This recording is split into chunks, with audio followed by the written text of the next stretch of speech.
Ghost Stories is a British horror movie written and directed by Andy Nyman and Jeremy Dyson. The film follows a paranormal investigator as he attempts to debunk 3 chilling ghost stories. The 3 stories themselves revolve around a night watchman working in an old factory, a teenager whose car breaks down, and a businessman who is awaiting the birth of his child. As the film progresses, we learn that everything is not as clear as it seems, and I will be discussing the major plot twists and narrative choices that the film takes. With that out the way, I'm Deffinition, and this is my ending explained video for Ghost Stories. We follow Professor Goodman, a hard skeptic on his most intriguing paranormal case. After receiving a note from a long-thought dead peer named Gorman, the professor tracks down his idol and finds the recluse on death's door. Gifted 3 unexplainable cases by the mysterious figure, Goodman ponders whether to take them or not. He notices 2 boys playing on the beach with a dead bird and sets off to interview the first one of his 3 storytellers. He comes into contact with Tony, a night watchman whose daughter suffers from locked-in syndrome. This is a paralysing disease that leaves the victim bedbound and unable to move but fully conscious of their environment. This plays heavily into the main plot and Tony's story. He recounts how on his final night at work he was haunted by a mysterious spectre, one that takes the form of a young girl in a yellow dress and haunts him with the corpse of a bird. Chased through the disused building, lights are disconnected, mops take on a life of their own, shadows leap out at him, and doors unlock by themselves.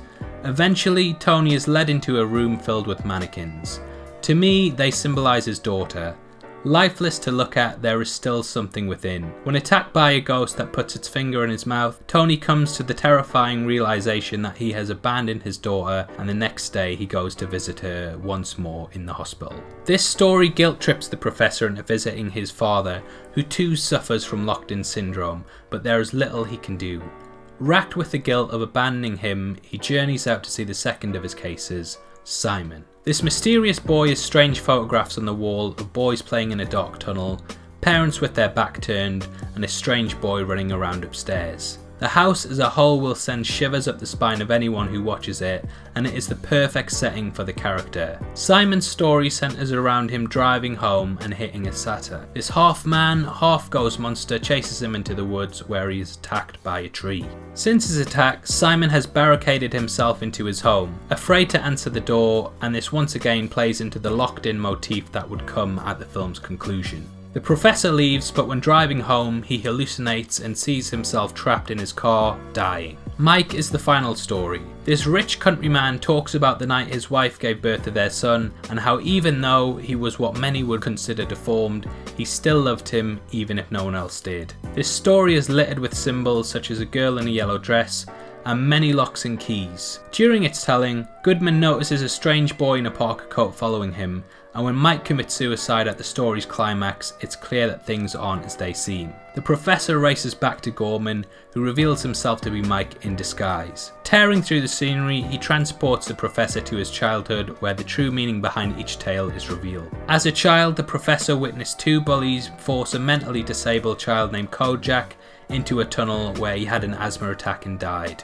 Goodman had the opportunity to save the boy, but instead did nothing, and this guilt has weighed heavily over him. These 2 bullies are the boys that Goodman witnessed after visiting Gorman and saw in photographs at Simon's house. Clearly the moment weighs heavily over everything he does. In his later years, the character, racked with disappointment of his deed, attempted to commit suicide by locking himself in his car and pumping the inside full of carbon dioxide. Failing this, he is left with severe brain damage. The professor is now in fact in a coma, hallucinating the stories that haunt him. We see the 3 characters enter the room in what is a very Wizard of Oz moment and discuss his situation. Locked in his own mind, Professor Goodman is unable to do anything, and his surroundings are inspiring his imagination. We see a doll in a yellow dress at his side.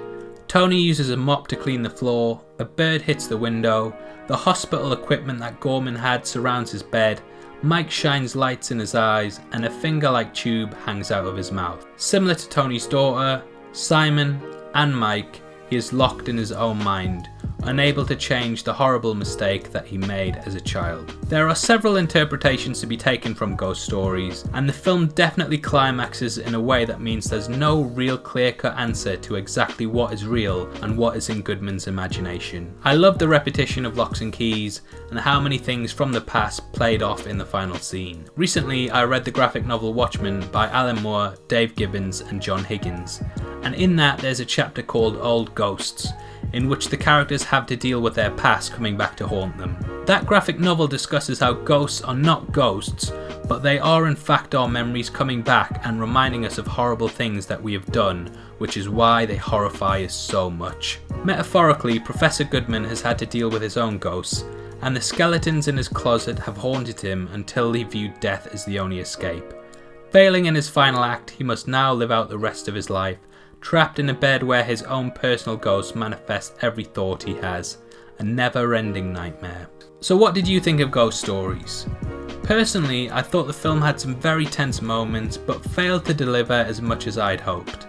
Due to the terrible makeup, I was able to instantly spot that Martin Freeman was playing Gorman, and this took me out of the tale quite a lot. The ending was also slightly jarring, and due to this I was unable to attach myself completely to it. However, it is very well acted, and The Night Watchman's tale had me on the edge of my seat, so I definitely recommend going to see it for that alone. With there being so much to take from the film, I'd love to hear your thoughts on it. There are several ways to interpret the movie, and hundreds upon hundreds of Easter eggs dotted throughout that pay off in the climax. What was your favourite moment?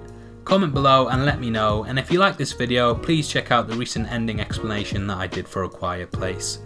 Make sure you subscribe to my channel as I do videos like this all of the time, and you won't want to miss the next horror film I analyse. Thanks very much, take care, peace.